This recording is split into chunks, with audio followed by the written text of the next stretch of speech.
जन्म शताब्दी पुस्तक माला 8 धर्म तंत्र का दुरुपयोग रोके। लेखक श्री राम शर्मा आचार्य।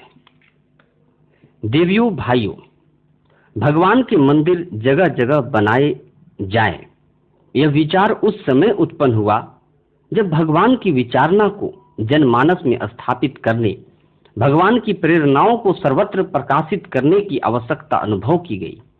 भगवान सब जगह विराजमान है, पेड़ पत्तों से लेकर फूल पौधों तक और मनुष्य के हृदय से लेकर इस आसमान तक। कोई भी स्थान ऐसा नहीं है जहां वे विद्यमान न हो। फिर भगवान को एक स्थान पर बिठाने और खाना खिलाने की क्या जरूरत पड़ गई? यह विचारणीय प्रश्न है। भगवान तो बादलों को बरसाते हैं, जरूरत पड़े तो जहां कहीं वर्षा हुआ करे वहां जा बैठे और फुहारों का आनंद ले ले। नहाने की उनको क्या दिक्कत पड़ेगी? नदियां उनकी बहती है, जब कभी स्नान करना पड़े घंटों नहा सकते हैं। उनको कोई रोकने वाला है क्या?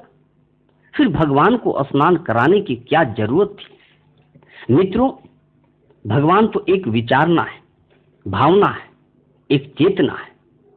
उनको एक जगह बिठाया जाए, ये कैसे मुमकिन हो सकता है? भगवान की वृत्तियों और प्रवृत्तियों को हम लोग भूल गए हैं। उनको स्मरण दिलाने के लिए ही मंदिर चेतना केंद्र बनाए गए, जिनके माध्यम से भगवान की वृत्तियों को सर्वसाधारण के मनों तक पहुंचाना संभव हो सकेगा। गांवों में देवालय इसलिए बनाए गए हैं कि जो लोग भगवान को भूल गए हैं वे इस माध्यम से अपने जीवन लक्ष्य को पहचाने। लोग भगवान का नाम तो जानते हैं कि भगवान कृष्ण होते हैं, भगवान राम होते, हनुमान होते, लेकिन सही बात यह है कि भगवान के स्वरूप, उनके आदेश, उनकी शिक्षाओं और मानव जीवन से उनका संबंध, इन सबको 100% लोग भूल गए। यदि वे भूले न होते तो उन्होंने अपने जीवन लक्ष्य को याद रखा होता और यह स्मरण रखा होता कि भगवान ने इंसान को दुनिया में इसलिए भेजा है, उसके ऊपर क्या जिम्मेदारियां सौंपी है, भगवान ने मनुष्य से क्या उम्मीदें की है। मित्रों, भगवान तो हृदय में घट घट में समाया हुआ है और वह मनुष्य के द्वारा अच्छी वृत्तियों को पूरा किया जाना देखना चाहता है। अगर ये बातें मनुष्य को याद नहीं है, उसे केवल किसी मंदिर की मूर्ति की शक्ल भर याद रहती है, तो कैसे कहा जाए कि इस आदमी को भगवान याद है और वह भगवान को भूला नहीं है? साथियों, लोग भगवान को भूलते जा रहे थे और भूल रहे हैं। इसलिए उनको स्मरण दिलाए रखने के लिए मंदिरों की स्थापना की गई, ताकि जब कभी भी आदमी उधर से निकले तो प्रणाम करे, दंडवत करे और सुबह शाम उनका दर्शन करे, ताकि उसे याद आए कि कोई भगवान नाम की सत्ता भी है और वह मनुष्य के जीवन से अविच्छिन्न रूप से जुड़ी हुई है। मनुष्य जीवन के विकास के लिए, जीवन में सुख शांति की स्थापना करने के लिए भगवान की सहायता और भगवान के सहयोग की नितांत आवश्यकता है। यह सिद्धांत और आवश्यकता मनुष्य को अनुभव होती रहे, इसलिए हर जगह मंदिर बनाए गए। लोक शिक्षण, जन जागृति हेतु बने थे मंदिर। मित्रों, उससे भी एक और बड़ा सामाजिक कारण यह था कि प्रत्येक गांव और गली मोहल्ले के लिए ऐसी आवश्यकता अनुभव की गई कि इन स्थानों पर सत् प्रवृत्तियां एवं सद्भावनाएं फैलाने के लिए, रचनात्मक कार्यों को दिशा देने के लिए ऐसे स्थान होने ही चाहिए जहां अनेकानेक प्रकार की प्रवृत्तियों का संचालन किया जा सके। उदाहरण के लिए, कथा के द्वारा लोक शिक्षण जितनी अच्छी तरह किया जा सकता है उतना और किसी तरीके से नहीं। इसमें मनोरंजन भी है, इतिहास भी है और आनंद भी है। साथ ही साथ इसमें ऊंचे विचार एवं शिक्षाएं भी जुड़ी हुई है। इस तरह से कथाएं कहकर के जनता को उत्साह और मनोरंजन के साथ सन्मार्गगामी बनाया जा सकता है। प्राचीन काल में मंदिरों में कथाएं होती थी, संगीत का शिक्षण होता था और वह कीर्तन के माध्यमों से लोक गायन और लोक मंगल की शिक्षाओं के केंद्र बने रहते थे। मंदिरों के साथ पाठशालाएं जुड़ी रहती थी, पुस्तकालय जुड़े रहते थे मंदिरों में सत्संग की व्यवस्था होती थी। मंदिरों के आसपास व्यायामशालाओं की भी व्यवस्था थी। कहने का अर्थ यह है कि असंख्य रचनात्मक प्रवृत्तियों का एक ही केंद्र उस जमाने में था, जिसको हम कहते हैं मंदिर। उन दिनों मंदिरों में जो कार्यकर्ता काम करते थे वे बड़े प्रभावी लोक सेवी होते थे। लोक सेवियों को जीविका की भी आवश्यकता है। लोक सेवी काम करें और खाने का प्रबंध ना हो सके तो काम कैसे चलेगा। इसी तरह यदि खाने का प्रबंध और गुजारे की व्यवस्था किसी को वेतन के रूप में लोग दे तो लेने वाले का भी असम्मान होता है और देने वाले को अहंकार होता है। इसलिए मित्रों, विचार एक किया गया कि उस गांव में काम करने वाले लोक सेवियों को गुजारा निर्वाह करने की व्यवस्था के लिए भगवान का भोग लगाया जाए। थाली भरकर सवेरे का भोग लगा दिया और थाली भरकर शाम को भोग लगा दिया। एक आदमी के गुजारे का प्रबंध हो गया, दोनों वक्त का भोजन मिल गया। लोगों ने यह समझा कि हमने भगवान को खाना खिलाया और सेवा करने वाले व्यक्ति ने समझा कि हमारे गुजारे का प्रबंध हो गया। असम्मान भी नहीं हुआ और किसी के ऊपर प्रत्यक्ष रूप से दबाव भी नहीं पड़ा। इस तरीके से मंदिरों में भगवान के जो खाने पीने की व्यवस्था थी, वास्तव में वह वहां के कार्यकर्ता के लिए भोजन की व्यवस्था थी। लोग भगवान के पास दक्षिणा चढ़ाया करते थे, पैसा चढ़ाया करते थे। वे चढ़ावे की चीजें सिर्फ एक ही काम आती थी कि उस क्षेत्र में सेवा कार्य करने वाले लोगों के गुजारे तथा मंदिर की देखभाल का प्रबंध इस तरीके से हो जाता था। लोक सेवियों की आवश्यकता पूर्ति था एक प्रयोजन। साथियों, लोक सेवी तो हर जगह होने ही चाहिए। लोक सेवियों के बिना सत्प्रवृत्ति का विकास कैसे हो सकता है। इसलिए पहले हर गांव में कितने ही लोक सेवी रहते थे और एक दूसरे के गांव में परिभ्रमण करते रहते थे।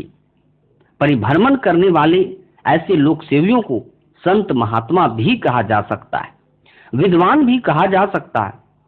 वे जब कभी भी आते थे तो उनके ठहरने के लिए डाक बंगला चाहिए, धर्मशाला चाहिए। यह कहां से आए? इसलिए मंदिरों में इतनी गुंजाइश रखी जाती थी कि कभी 10-5 आदमी बाहर से आ जाए तो उनके भी ठहरने और खाने पीने का प्रबंध कर दिया जाए। इस तरीके से किसी जमाने में सत्प्रवृत्तियों के केंद्र मंदिर थे। मंदिरों को इसलिए बनाया गया था, भगवान की पूजा अर्चना भी हो जाती थी, साथ ही भगवान को याद करने के बहाने से आस्तिकता का प्रचार भी होता था। मित्रों, ये सब बातें ठीक है, परंतु इसका अर्थ यह नहीं कि भगवान को उन सब चीजों की आवश्यकता थी। उनके बिना भगवान का कोई काम रुका पड़ा था। आरती अगर न उतारी जाए तो भगवान नाखुश हो जाए या उनका काम हर्ज हो जाए, ये कैसे हो सकता है? सूर्य नारायण और चंद्रमा भगवान की हर वक्त आरती उतारते रहते हैं। 9 ग्रहों से लेकर के तारा मंडलों द्वारा हर क्षण उनकी आरती होती रहती है। फिर हमारे छोटे से दीपक की क्या कीमत हो सकती है? फूल हमारे विश्व में उन्हीं के उगाए हुए, चंदन के पेड़ उन्हीं ने उगाए हैं। फूल और चंदन अगर भगवान को नहीं मिलते तो भगवान का क्या हर्ज था? मिठाई या भोजन भगवान को नहीं मिलता तो क्या हर्ज था? राई के बराबर भी कुछ हर्ज नहीं था। भगवान को खाने पीने की और पहनने ओढ़ने की वास्तव में कोई कतई जरूरत नहीं। ये सब चीजें भगवान को मंदिरों के माध्यम से जो भगवान के निमित्त चढ़ाई जाती है, उनके पीछे सिर्फ एक ही उद्देश्य छिपा था कि लोक सेवी को, जो एक तरीके से भगवान के प्रतिनिधि कहे जा सकते हैं, जिन्होंने अपने व्यक्तिगत स्वार्थों की तिलांजलि दी और अपनी व्यक्तिगत सुविधाओं को ताक पर रख दिया, जिन्होंने केवल लोक मंगल का ही ध्यान रखा, केवल भगवान के संदेशों का ही ध्यान रखा, भगवान का प्रतिनिधि न कहे तो क्या कहे। भगवान के प्रतिनिधियों को जीवन यापन करने के लिए निवास के लेकर भोजन, वस्त्र तक और दूसरी चीजों के खर्च की आवश्यकता के लिए मंदिरों को बनाया गया। यह एक मुनासिब क्रम था। मंदिर वस्तुतः जन जागरण के केंद्र थी। इसकी पुनरावृत्ति एक बार फिर बढ़िया ढंग से की गई। सिखों के गुरुद्वारों को आप देखते हैं। किसी जमाने में जब मुगल शासकों का दबदबा बहुत ज्यादा था, अत्याचार भी बहुत होते थे, तब सिखों के गुरुद्वारे में जहां एक ओर भगवान की भक्ति की बात होती थी, वहीं दूसरी ओर इस बात को भी स्थान दिया गया कि एक हाथ में माला और दूसरे हाथ में भाला लेकर के सिख धर्म के अनुयायी खड़े हो और समाज में जो अनीति फैली हुई है उसका मुकाबला करे। मंदिर थे, गुरुद्वारे थे, पर तब उनमें लोक सेवा की, लोकमानस के परिष्कार की कितनी तीव्र प्रक्रिया विद्यमान थी। मित्रों, समर्थ गुरु रामदास ने भी यही किया था। जब अपना देश बहुत दिनों तक पराधीन हो गया तो उन्होंने देखा कि जनता को संघबद्ध करने के लिए, जनता को दिशा देने के लिए और जन सहयोग का केंद्रीकरण करने के लिए कोई बड़ा काम किया जाना चाहिए। समर्थ गुरु रामदास ने महाराष्ट्र भर में घूम घूम कर 700 महावीर मंदिर बनाए। वे मंदिर केवल हनुमान जी को मिठाई या चूरमा लड्डू खिलाने के लिए नहीं बनाए गए थे। हनुमान जी तो पेड़ पर चढ़कर भी अपना फल खाकर भी रह सकते हैं। उन्हें क्या गर्ज पड़ी है कि वे किसी का चूरमा और लड्डू खाए। वे तो अपने हाथ पांव से मेहनत करके खुद खा सकते हैं और सैकड़ों बंदरों को भी खिला सकते हैं। वे किसी का लड्डू और चूरमा खाने के लिए भूखे कहां थे। लेकिन महावीर मंदिर जो जगह जगह सारे महाराष्ट्र में समर्थ गुरु रामदास के द्वारा बनाए गए, उसका एक ही उद्देश्य था कि इनमें जो काम करने वाले व्यक्ति हैं वे जनता से सीधा संपर्क बनाएं। उन 700 महावीर मंदिरों में ऐसे तीखे और भावनाशील पुजारी रखे गए जिन्होंने गांव को ही नहीं पूरे इलाके को जगा दिया। वह 700 इलाकों में बटा हुआ महाराष्ट्र एक तरीके से संगठित होता हुआ चला गया। समर्थ के मंदिर, व्यायामशालाएं। साथियों, समर्थ गुरु रामदास ने छत्रपति शिवाजी के सिर पर हाथ रखा और कहा कि भारतीय स्वाधीनता के लिए, भारतीय धर्म की रक्षा करने के लिए तुम्हें बढ़ चढ़कर काम करना चाहिए। शिवाजी ने कहा कि मेरे पास वैसी साधन सामग्री कहाँ है।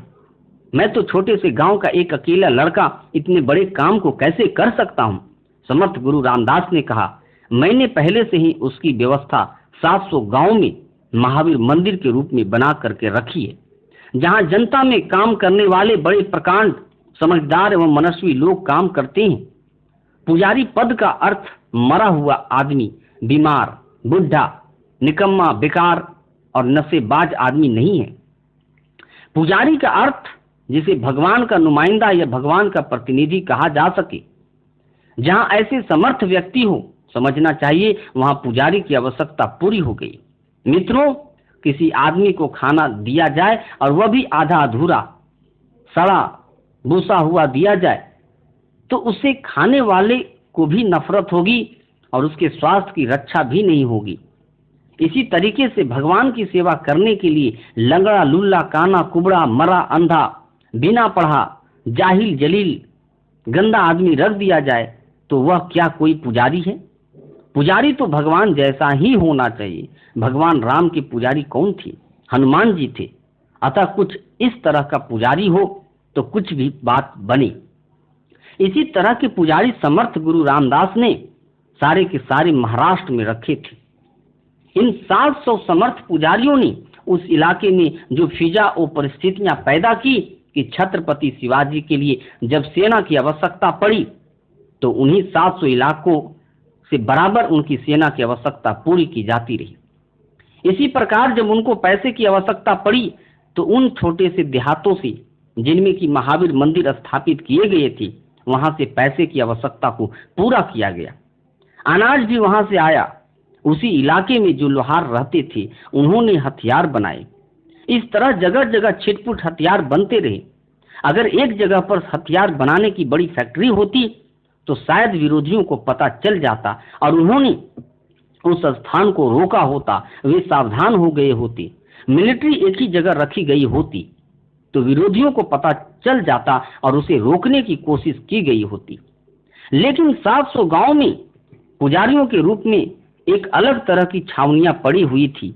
हर जगह इन सैनिकों को ट्रेनिंग दी जाती थी। हर जगह इन छावनियों में 10-20 वॉलंटियर आते थे और वहीं से पैसा, धन व अनाज आता था। इस तरीके से मंदिरों के माध्यम से समर्थ गुरु रामदास ने छत्रपति शिवाजी को आगे करके इतना बड़ा काम कर दिखाया। मूल उद्देश्य हम भूल गए। मित्रों, मंदिर जन जागरण के केंद्र बनाए जा सकते हैं।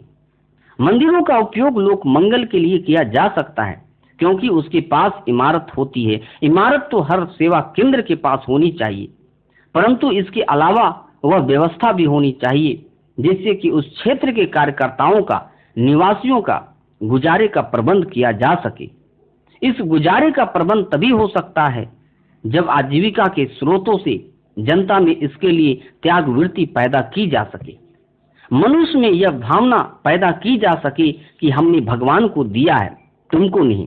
इससे आदमी का मन हल्का होता है, त्याग और सेवा की वृत्ति पैदा होती है। उस धन के एक केंद्र पर इकट्ठा होने से समाज के लिए उससे उपयोगी काम किए जा सकते हैं। प्राचीन काल में मंदिर इसी उद्देश्य से बनाए गए थे। समाज में सब प्रवृत्तियों का विकास वास्तव में भगवान की सेवा का एक बहुत बड़ा काम है। लेकिन आज मैं क्या कहूं, मंदिरों को देखकर रोना आता है। आज मंदिर पर मंदिर बनते चले जा रहे हैं, करोड़ों रुपये खर्च होता है।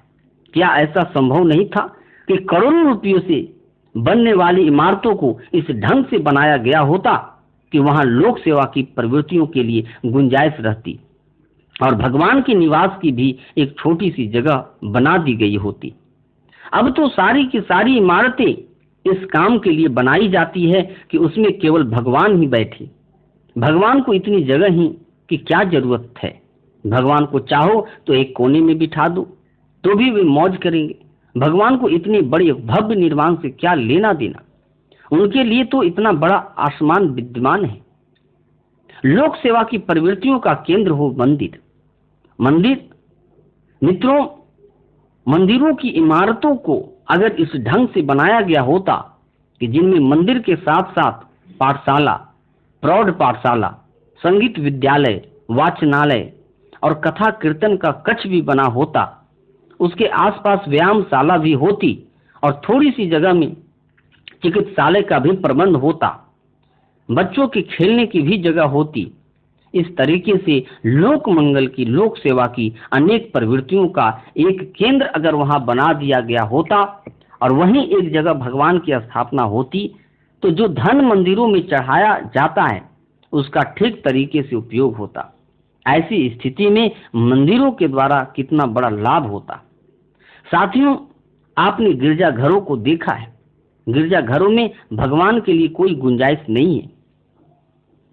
वहां कहीं कहीं मरियम की मूर्ति लगी रहती है तो कहीं कहीं ईसा की प्रतिमा लगी रहती है। एक छोटा सा प्रार्थना कक्ष होता है, कहीं इसमें अस्पताल या दवा खाने वाला हिस्सा होता है, कहीं पादरियों के रहने का हिस्सा होता है, कहीं एक छोटा सा दफ्तर बना होता है। इस तरह भगवान का एक छोटा सा केंद्र बनाने के बाद में बाकी सारी की सारी इमारत, सारा स्थान लोक मंगल के लिए होता है। पहले भारतवर्ष में भी ऐसा ही किया जाता था और किया भी जाना चाहिए, लेकिन आज तो मंदिरों की दशा देखकर हंसी आती है और क्रोध भी। आज मंदिरों का सारा धन कुछ चंद लोगों के निहित स्वार्थ के लिए खर्च हो जाता है। जो कुछ भी चढ़ावा या दान आया, कुछ निहित स्वार्थ के लिए मठाधीशों और मंदिरों के स्वामी और दूसरे महंतों के पेट में चला गया। अनाचार एवं अज्ञान के केंद्र है ये। मित्रों, वह अनावश्यक धन, हराम का धन जब उन लोगों के पास आया तो उन्होंने क्या क्या किया आप नहीं जानते, मैं जानता हूं।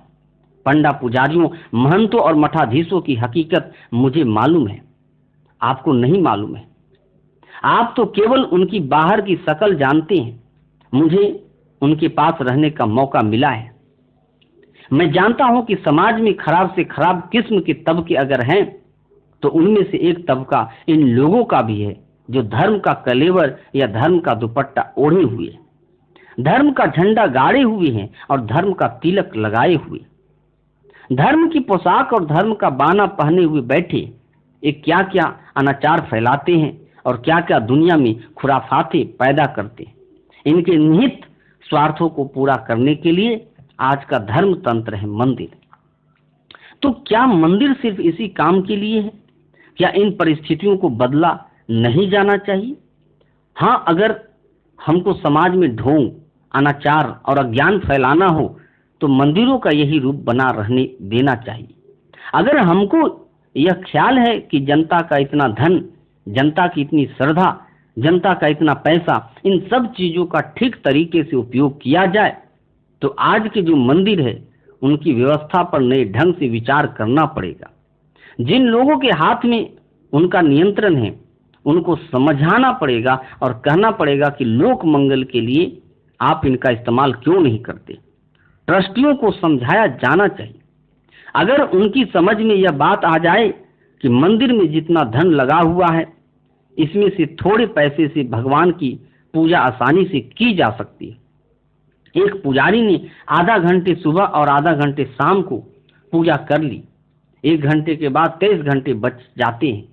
नहीं साहब, 23 घंटे पुजारी पंखा लिए खड़े रहेंगे, तब भगवान सो जाएंगे तो वे वहां से हटेंगे और जब भगवान उठ जाएंगे तो फिर पंखा डुलाते रहेंगे। यह कोई तरीका है? जन श्रद्धा का दुरुपयोग न हो। मित्रों, हम अपने ढंग से भगवान को बेकार आदमी जैसा बनाते हैं। अगर भगवान सोया करेंगे तो सूरज चांद कैसे उगेगा, हवाएं कैसे चलेगी, जीव जंतु पेड़ पौधे कैसे पैदा हो जाएंगे। भगवान सो नहीं सकता, हवा सो नहीं सकती, गर्मी सो नहीं सकती। जो इस तरह की विश्वव्यापी चेतनाएं हैं उनको सोने से क्या मतलब। इसलिए सोने जागने वाला जो कृत्य है वह बच्चों का मन बहलाव जैसा है। मन बहलाव का थोड़ा सा काम रखा जाए तो क्या हर्ज है, लेकिन उस कार्य के लिए जो धन पैसा श्रम लगा हुआ है, जो व्यक्ति लगे हुए हैं, उन सभी को लोक मंगल के लिए खर्च किया जाना चाहिए।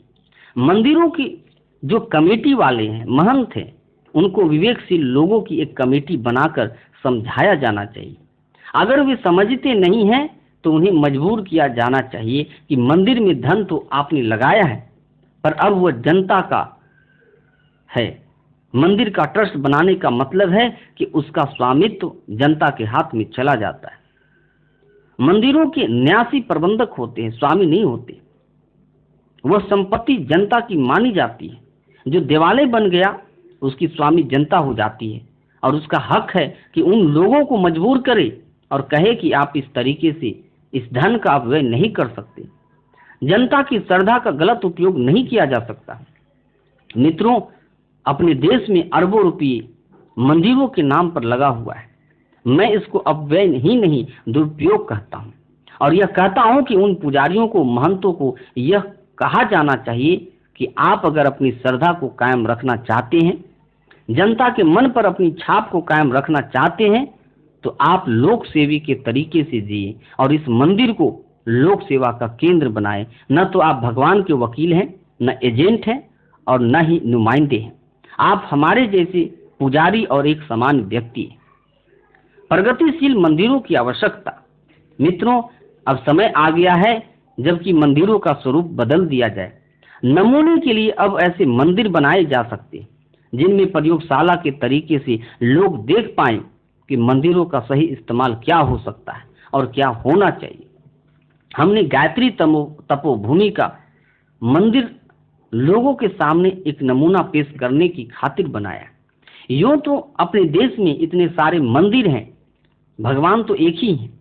उनको ही शंकर कह दीजिए, गणेश कह दीजिए, हनुमान जी कह दीजिए। अनेक भगवान नहीं हो सकते, हाँ उनके नाम अनेक हो सकते हैं। मंदिर में मूर्ति रख देना ही काफी नहीं है, वरन मूर्ति के साथ साथ उन भगवान से संबंधित वृत्तियों को आगे बढ़ाया जाना और फैलाया जाना भी आवश्यक है।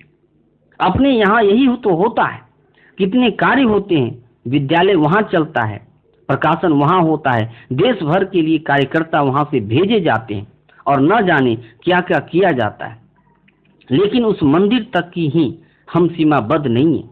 यदि सीमाबद्ध हो जाते तो उसको प्रगतिशील मंदिर नहीं कहा जा सकता था। अब हमको प्रगतिशील मंदिरों की स्थापना की आवश्यकता है। समाज का नया निर्माण करने के लिए नए नए रचनात्मक केंद्र खोले जाने चाहिए। अध्यात्म चेतना के विस्तार में नियोजन हो।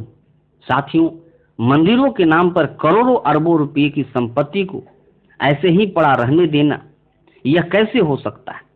इस संपत्ति को ठीक तरीके से इस्तेमाल किया जाना चाहिए।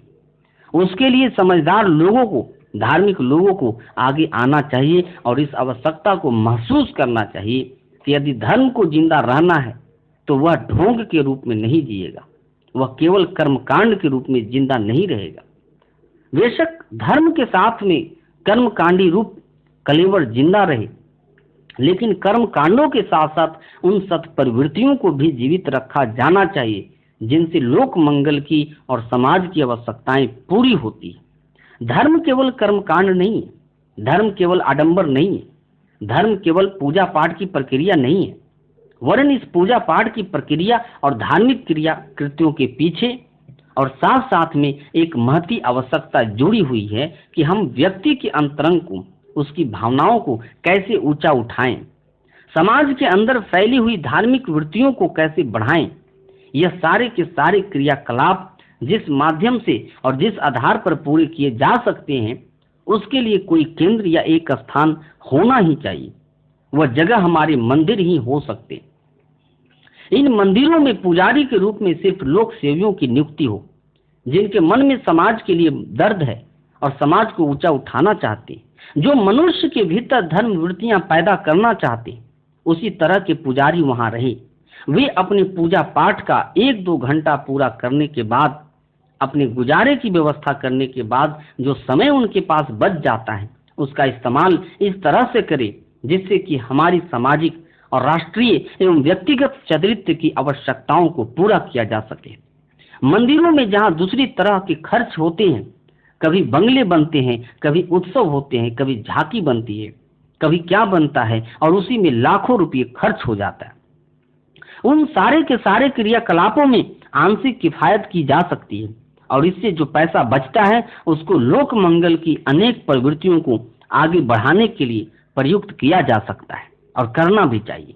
इस तरीके से धन की आवश्यकता, इमारतों की आवश्यकता, जन सहयोग की आवश्यकता मंदिरों के आधार पर ठीक तरीके से पूरी की जा सकती है।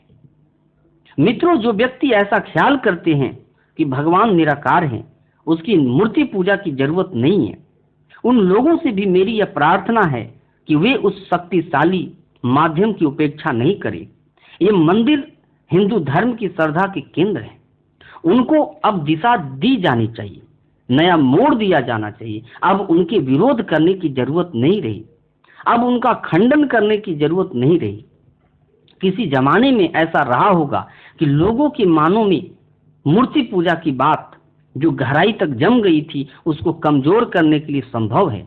किसी ने मंदिर का विरोध किया हो और यह कहा हो कि इसमें मूर्ति पूजा की जरूरत नहीं है, उस आधार पर धन खर्च करने की जरूरत नहीं है। हो सकता है किसी जमाने में धर्म सुधारकों ने अपनी बात समय के अनुरूप कही हो, लेकिन मैं अब यह कहता हूं कि हिंदुस्तान में गांव-गांव में छोटे बड़े मंदिर बने हुए हैं, उनको आप उखाड़िएगा क्या? भगवान राम और भगवान श्री कृष्ण जिनको हमारी असंख्य जनता श्रद्धा पूर्वक प्रणाम करती है, क्या उनका आप विरोध करेंगे, निंदा करेंगे क्या? नहीं, अब यह गलती नहीं करनी चाहिए।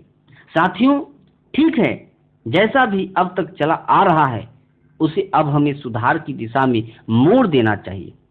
यह एक बहुत बड़ा काम है। विरोध करके नई चीज को खड़ा करना कितना मुश्किल है। एक चीज को गिराया जाए और फिर एक नई इमारत बनाई जाए, इसकी उपेक्षा यह क्या बुरा है कि जो बनी बनाई इमारत है उसको हम ठीक तरीके से इस्तेमाल करना सीख लें और उसी को काम में लाएं। मंदिरों को अगर ठीक तरीके से काम में लाया जा सके और उनमें लगी पूंजी को ठीक तरीके से इस्तेमाल किया जाता रहे और इन दोनों का उपयोग लोक मंगल के लिए जाता रहे, उनमें ऐसे पुजारियों की, कार्यकर्ताओं की नियुक्ति की जा सकती हो जो अपना 1-2 घंटे का समय पूजा पाठ में लगाने के बाद बचा हुआ सारा समय समाज को ऊंचा उठाने में लगाए, तो मैं यह विश्वास के साथ कह सकता हूं कि सरकार और दूसरी संस्थाओं के द्वारा जो लंबे लंबे प्लान योजनाएं बनती है, धन लगाती है, कार्यकर्ता नियुक्त करती है, फिर भी सारी योजनाएं असफल हो जाती है। उसकी तुलना में यह योजना इतनी बड़ी, इतनी महत्वपूर्ण, इतनी मार्मिक और सार्थक है कि हम राष्ट्र को पुनः उसके शिखर पर पहुंचा सकते हैं, राष्ट्र का कायाकल्प कर सकते हैं। ये देवालय, इसलिए हमें केवल मंदिरों की दिशाएं मोड़ने की जरूरत है, लोगों को समझाने की जरूरत है, प्रचार करने की जरूरत है। धमकाने की जरूरत है। अगर ये काबू में ना आते हो तो घिराव करने से लेकर बहिष्कार करने तक की जरूरत है। यह समझाने की जरूरत है कि इस धन का और इमारतों का हम अपव्यय नहीं होने देंगे। मंदिरों को हम अंधश्रद्धा का केंद्र नहीं बनने देंगे। हम धर्म भीरुता का पोषण करने वाले केंद्र के रूप में नहीं, वरन इन्हें धर्म की स्थापना का केंद्र बनाएंगे। यदि इन मंदिरों को धर्म की स्थापना का केंद्र बनाया जा सके तो राष्ट्र की महती आवश्यकता पूरी की जा सकती है। तब नया युग लाने में, नया समाज बनाने में, समाज की विकृतियों को दूर करने में और एक समर्थ राष्ट्र, समर्थ समाज बनाने के लिए इतने बड़े साधन हमारे हाथ सहज ही लग सकते हैं। इन बने बनाए साधनों को विवेकशीलों को अपने अधिकार में, कब्जे में ले ही लेना चाहिए और उनको वह दिशा देनी चाहिए जिससे कि भगवान वास्तव में प्रसन्न हो। भगवान की जो सद्वृत्तियां इस विश्व में फैली हुई है, जिनसे कि शांति आती है और धार्मिक भावना की वृद्धि होती है और समाज समृद्ध होता है, उन भावनाओं को आगे बढ़ाने के लिए मंदिरों को केंद्र बनाया ही जाना चाहिए, ताकि वास्तविक भगवान अपनी वास्तविक पूजा को देखकर प्रसन्न हो जाए और भक्ति करने, पूजा पाठ करने का उद्देश्य लोगों को समझ आ सके और लोग उसका समुचित फायदा उठा सके। यह करने की बहुत अधिक आवश्यकता है और हमको करना चाहिए। मंदिरों को जन जागरण का केंद्र बनाया जाना चाहिए, उनका कायाकल्प किया जाना चाहिए। इतना करना यदि संभव हो गया तो समझना चाहिए कि हमने लोक मंगल के क्षेत्र में एक बहुत बड़ी मंजिल पूरी कर ली और बहुत बड़े साधनों को हमने अपने आप इकट्ठा कर लिया। ओम शांति।